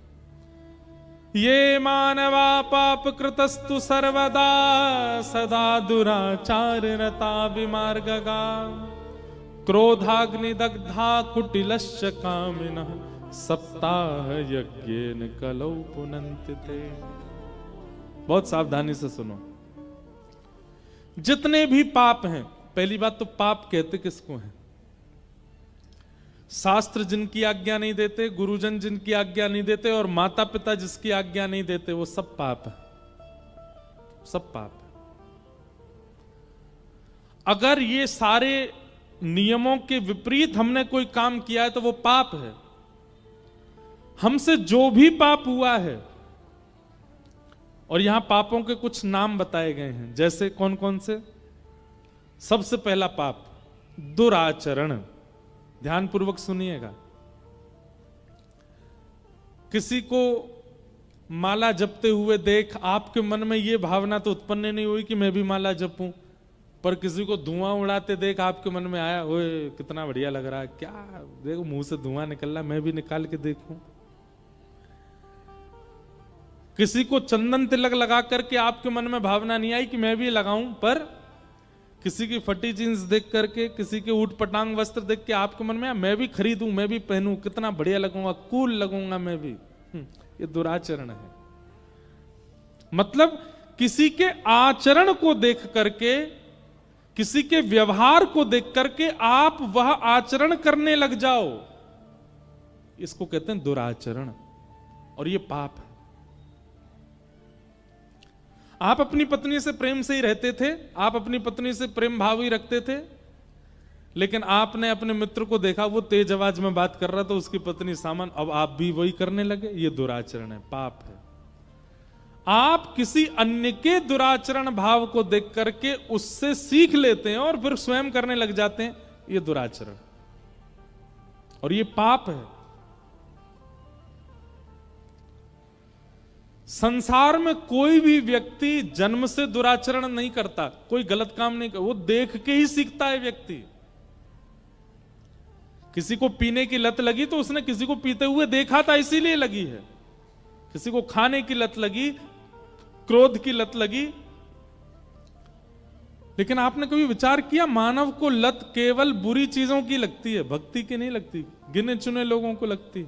पर अभी माहौल बदल रहा है, अभी लोगों को भक्ति की लत लग रही है, अभी लोगों को कथा की इच्छा प्रकट हो रही है, अभी लोगों को नाम जप की इच्छा प्रकट हो रही है।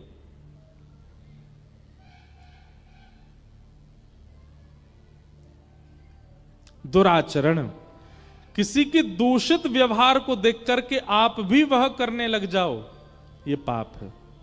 आप में अभिमान नहीं था, आप बिल्कुल सम रहते थे, बहुत अच्छा आपका व्यवहार था, पर आपके जो ऑफिस में जहां काम करते हो उसमें किसी को आपने देखा वो थोड़ा अभिमान करता है, वो लोगों से कम बात करता है, वो लोगों से दुर्व्यवहार करता है, उसको देख करके आप मन में आया मैं भी ऐसे किया करूं, अच्छा लगूंगा, पाप है। दुराचरण करना पाप है, पहली बात। दूसरी बात, विमार्गगा, गलत मार्ग पर चलना। माताजी, पिताजी, गुरुजी, बड़े भैया सबने बोला वहां मत जाना, वो अच्छी जगह नहीं है, वो मत करना, वो अच्छा नहीं है, ऐसा मत खाना, ये अच्छा नहीं है, ये सब पता है। क्या मांस खाने वाले व्यक्ति को नहीं पता कि अच्छा नहीं होता, फिर भी खाता है? मांस खाने वाला, किसी जानवर को मार के खाने वाले व्यक्ति को क्या नहीं पता कि यह पाप है, पर फिर भी खाता है? एक बात बोले, ना पता हो कि पाप है तो कुछ गलत करे तो इतना पाप नहीं लगता, लेकिन जानते हुए भी उसको करना, ये तो महापाप लगता है, घोर पाप लगता है। और मांस खाने वाले सब लोग घोर पाप ही कर रहे हैं। क्यों? उनको पता है कि एक जानवर मारा गया है हमारे लिए, फिर भी खाते हैं उसको। इसी को कहते हैं विमार्ग। शास्त्र मना करते हैं, वेद पुराण मना करते हैं, गुरुजन मना करते हैं नहीं खाओ, फिर भी खाते हैं। विमार्ग। जिस मार्ग के लिए मना किया गया उस मार्ग पर चलना यह महापाप है। और क्रोधाग्नि दग्धा, तीसरा पाप क्या बताया? भयंकर गुस्सा। छोटा मोटा गुस्सा, थोड़ा मोटा गुस्सा चलेगा, लेकिन भयानक क्रोध आना, और भयानक क्रोध में कुछ भी बोल देना, कुछ भी कह देना, हाथापाई कर देना, कुछ फेंक देना, उठा देना, इस प्रकार की क्रिया करना, ये महापाप है। क्रोधाग्नि दग्धा। कुटिलश्च कामिनः। अब कुटिल किसको कहते हैं? ये चौथा रूप है पाप का। कुटिल का मतलब क्या है? आपके मुंह पे क्या बोलेगा? बहुत अच्छे बेटा, अच्छे से पढ़ाई करना, खूब अच्छे जाना आगे, इतने परसेंटेज मुझे चाहिए तुम्हारे, 80% से कम नहीं आने चाहिए। पर मनी मन क्या सोच रहे हैं? फेल हो जाए। मुख पर क्या दिखा रहे हैं? कि तुम अच्छे बनो, तुम्हारा ब्याह बहुत अच्छा हो, पति पत्नी दोनों का ब्याह हुआ, उनसे कह रहे हैं बहुत अच्छे से रहना, भगवान करे तुम सदा सुखी रहो। पर मनी मन क्या सोच? तुम्हारा ब्याह टूट जाए, चले ही नहीं ज्यादा। मुख से दिखा कुछ रहे हैं पर भीतर से कुछ और है। इसको कहते हैं कुटिल व्यक्ति, पाप है। और ऐसे लोगों की संख्या बहुत है संसार में। वो दिखाते अपने आप को बहुत प्रेमी हैं पर हैं नहीं।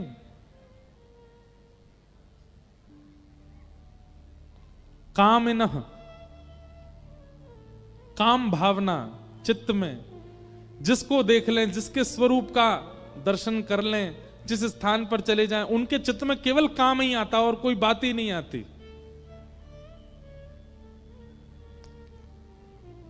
ये महापाप के लक्षण हैं। ऐसा व्यक्ति अगर परिवर्तन की भावना से अपने दोष को आगे रख करके अगर कथा सुनने बैठे तो कथा उसके उस दोष को नष्ट कर देगी। जैसे कि कोई व्यक्ति दुराचरण करता है और वो अपने दुराचरण के भाव को जानता है, बोले मैं बहुत जल्दी इंप्रेस हो जाता हूं गलत करने वाले लोगों से। कई लोग ऐसे होते हैं वो पीते नहीं है पर वो पिलाते हैं सबको। उनको देखना ही अच्छा लगता है, पियो पियो बढ़िया, ये आपस में लड़ेंगे मुझे बहुत आनंद आएगा। ये दुराचरण है, ये पाप है। एक मिला था मुझको, कहीं एक बालक आया, बोले महाराज जी एक बात पूछनी। मैंने क्या? मैं पीता नहीं हूं। मैंने तो मेरे जो मित्र हैं उनको मैं पिलाता हूं। मैंने फिर वो आपस में लड़ते हैं, मैं देख के आनंद करता हूं। मैं तो पानी ही पीता हूं पर उन लोगों पे हजारों रुपया खर्च करता हूं, क्योंकि पी के फिर उनके सच निकल के आते ही आते। मैंने कहा बेटा उनको जितना पाप लगेगा ना, मल्टीप्लाई इनटू 1000 होकर तुझको लगेगा। तू करवा रहा हूं उनसे पाप। ये दुराचरण है। दुराचरण करने वाला व्यक्ति अगर कथा सुने तो उसका दुराचरण भाव दूर होगा, लेकिन सुनने से नहीं होगा। मैं ऐसे कितने लोगों को जानता हूं, हजारों कथाएं सुन चुके हैं, लेकिन आज तक उनके हृदय का काम नहीं मरा, आज तक उनके हृदय में कोई परिवर्तन नहीं आया। वो आज भी वैसे ही हैं, कोई परिवर्तन उनके जीवन में नहीं कर पाए हम।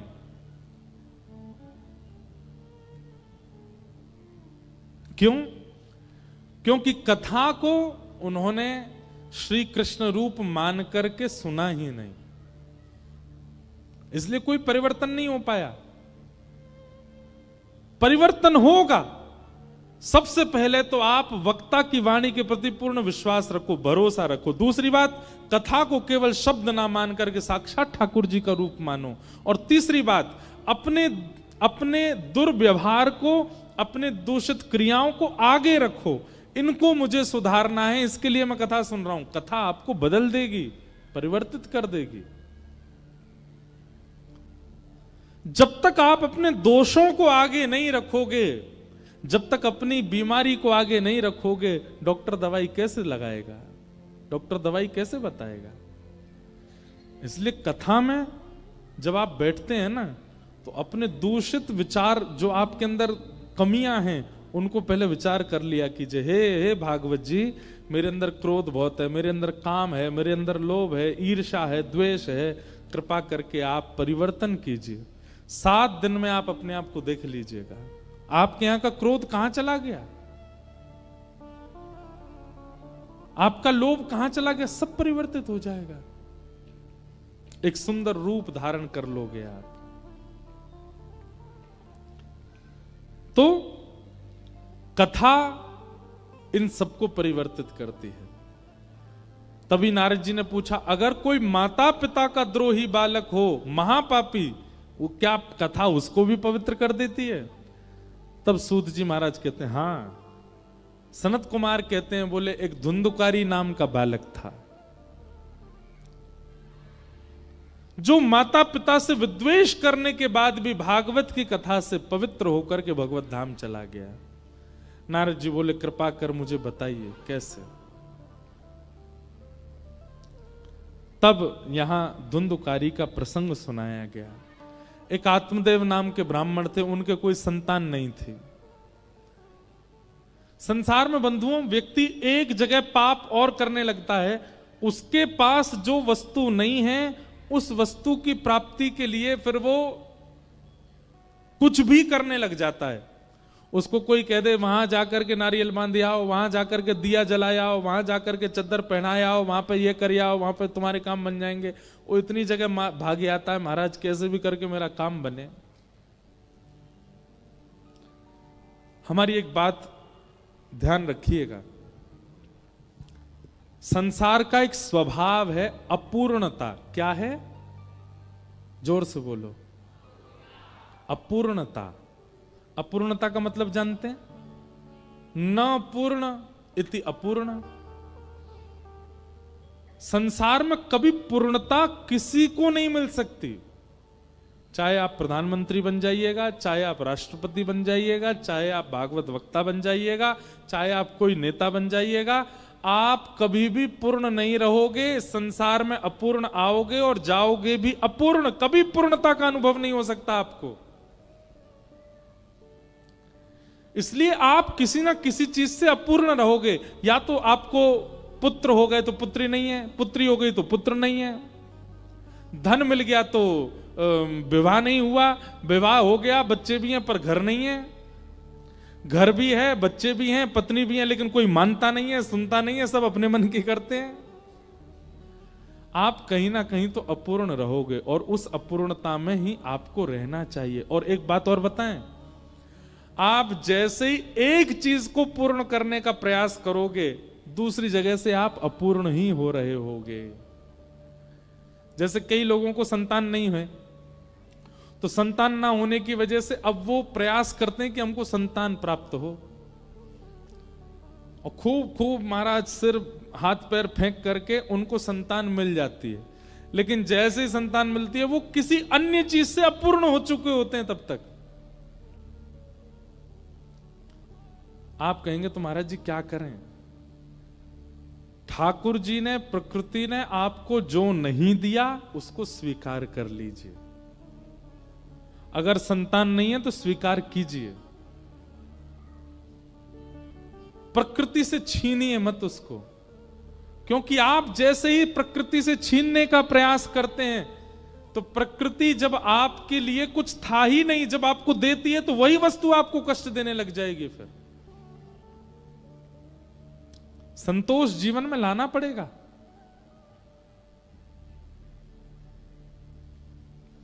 आत्मदेव जी के पुत्र नहीं था,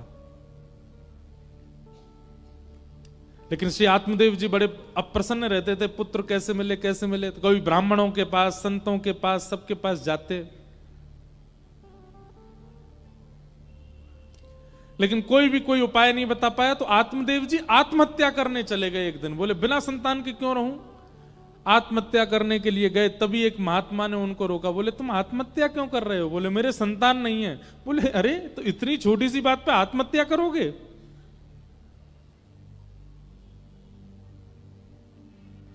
आत्महत्या मत करो, ये लो फल, अपनी पत्नी को खिला देना, तुम्हारे घर वैसे तो 7 जन्मों तक अगले संतान नहीं है, पर मैं अपने पूरे जीवन का तप देता हूं, तुमको एक पुत्र हो जाएगा। एक बात हमारी बहुत ध्यानपूर्वक सुनिएगा बंधुओं, कभी भी किसी संत से संसारी वस्तु मत मांगना। क्यों?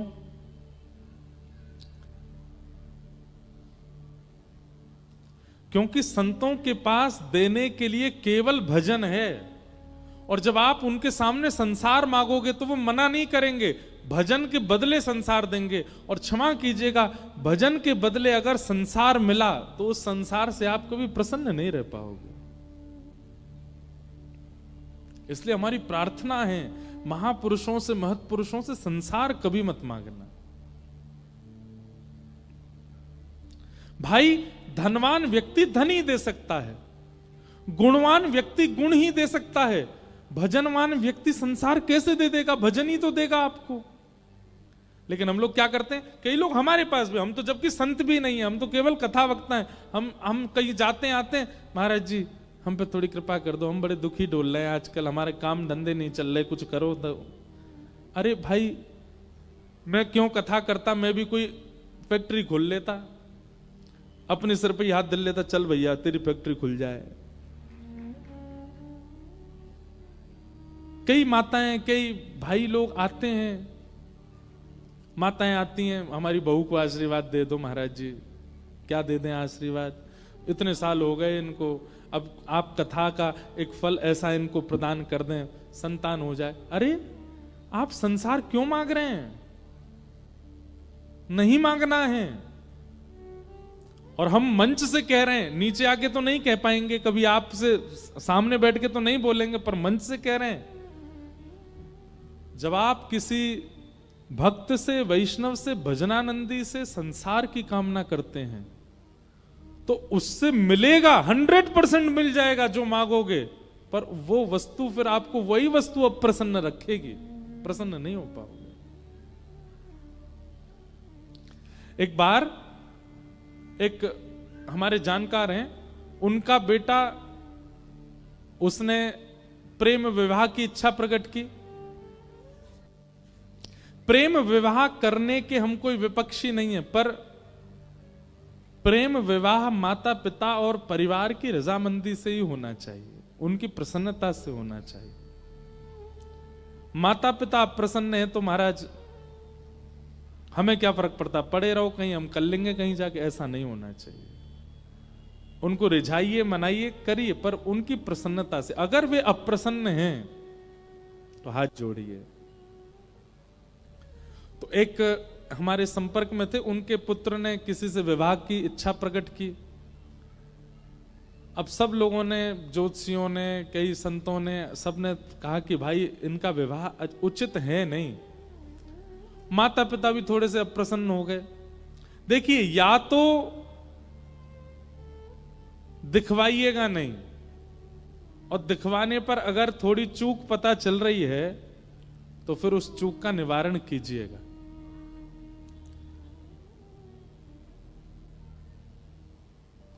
कई बार कैंसर के पेशेंट अपने आप अपना चेकअप नहीं कराते तो लंबे जी जाते हैं, पर चेकअप कराने के बाद उनकी आयु अपने आप ही घटने लग जाती है।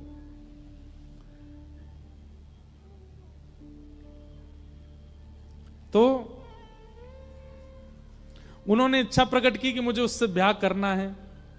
अब ब्याह के लिए जब नहीं माना कोई भी, तो वो जिद करने लगे, नहीं मुझे तो उससे ब्याह करना है। तो उनके पिताजी अपने गुरुजी के पास गए, बोले कि बेटा बहुत जिद कर रहा है कि नहीं ब्याह तो वहीं करूंगा। तो उन संत ने क्या कहा, बोले कि 3 दिन का एक यज्ञ होगा, यज्ञ में कहना दोनों बैठे। 3 दिन का यज्ञ हुआ, दोनों बैठते थे जिनका विवाह होना था। तीसरे दिन क्या किया, उन महात्मा के करीब 20-25 साल पुरानी जटा, उन्होंने उन जटा को काट करके जटा यज्ञ आहुति में डाल दी। सब लोग देख के हैरान हो गए, ये क्या किया इन्होंने। तब वो महापुरुष बोले, देखो ये बालक विवाह का जहां मन है इसका, वहां जो हमको दिखा उचित नहीं था, इसलिए हमने अपने 25 वर्ष के संपूर्ण तपस्या का फल दे दिया। 25 वर्ष तक तो इसको कुछ नहीं होगा। अगर कोई संकट आना होगा तो 25 वर्ष तक तो नहीं आएगा। 25 वर्ष बाद बालक, तब तक शायद मैं जीवित नहीं रहूंगा, तू अपना ध्यान रखियो बस। ऐसा किया। हमारे मन में ये बात आई कि एक महापुरुष ने 25 वर्ष तक भजन किया और उस भजन का बलिदान एक व्यक्ति के दाम्पत्य संसारी जीवन को सुखी करने के लिए किया। वो दोनों संग तो हो गए पर प्रसन्न नहीं रह पाए। क्यों? एक महत् पुरुष ने अपना भजन का बल दे दिया। भजन के बल से भजन उत्थापित हो सकता है, भजन के बल से संसार उचित नहीं हो पाएगा। इसलिए हमारी प्रार्थना, कभी संत महापुरुष भजनानंदियों से कभी संसार मत मांगना। मांगना हो तो भजन ही मांगना, मांगना हो तो ठाकुर जी को ही मांगना। संसार में संसार मांगोगे मिल जाएगा पर प्रसन्न नहीं रह पाओगे।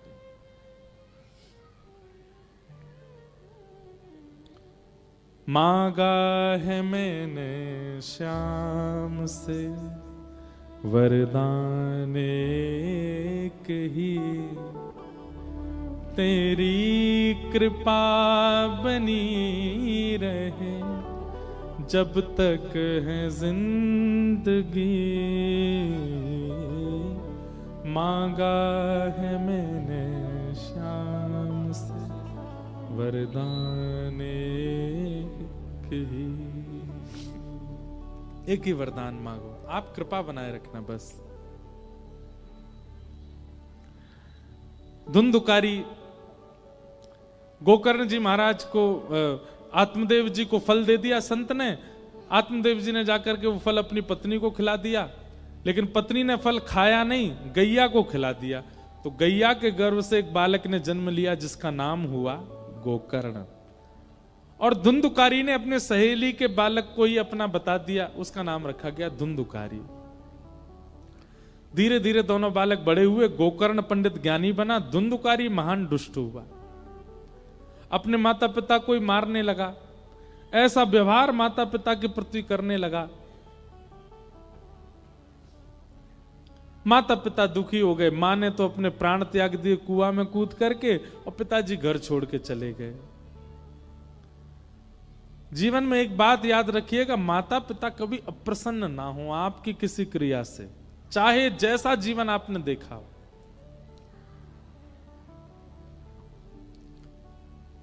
धुंधुकारी, उसकी मृत्यु हुई और वो प्रेत बन गया। प्रेत बनने के बाद अब उसकी मुक्ति का उपाय कई किए, लेकिन वो मुक्त नहीं हो पाया। माता पिता से द्रोह करने वाला बालक मृत्यु के बाद प्रेत ही बनेगा। प्रेत बन गया, अनेक प्रयासों से भी मुक्त नहीं हुआ। तब श्री गोकर्ण जी महाराज ने उसके निमित्त भागवत की कथा की। सूर्य भगवान की आज्ञा से भागवत की कथा हुई, और सप्ताह कथा होते ही धुंधुकारी प्रेत योनि से मुक्त होकर के भगवत धाम प्रस्थान कर गया। बोलो भक्तवत्सल भगवान की जय। तो श्रीमद् भागवत कैसी है? प्रेत पीड़ा को दूर करती है। अगर कोई प्रेत योनि में चला गया है और उसके निमित्त भागवत जी का पाठ करा दिया जाए तो वो प्रेत योनि से मुक्त हो जाता है। तो भागवत जी के महात्म्य में दो बातें प्रमुख रूप से बताई। पहली बात ज्ञान और वैराग्य का उत्थापन, और दूसरी बात प्रेत पीड़ा विनाशिनी, प्रेत पीड़ा से मुक्त करती हैं। ऐसी भागवत जी को हम बारंबार प्रणाम करते हैं। बोलो भागवत महापुराण की। भागवत जी का महात्मा हमने आज श्रवण किया। प्रथम स्कंद से हम लोग कल से कथा का प्रारंभ करेंगे। कथा का समय 3 बजे से है, आप लोग उससे पहले ही आ जाएं ताकि खूब आनंद विस्तार से कथा हो।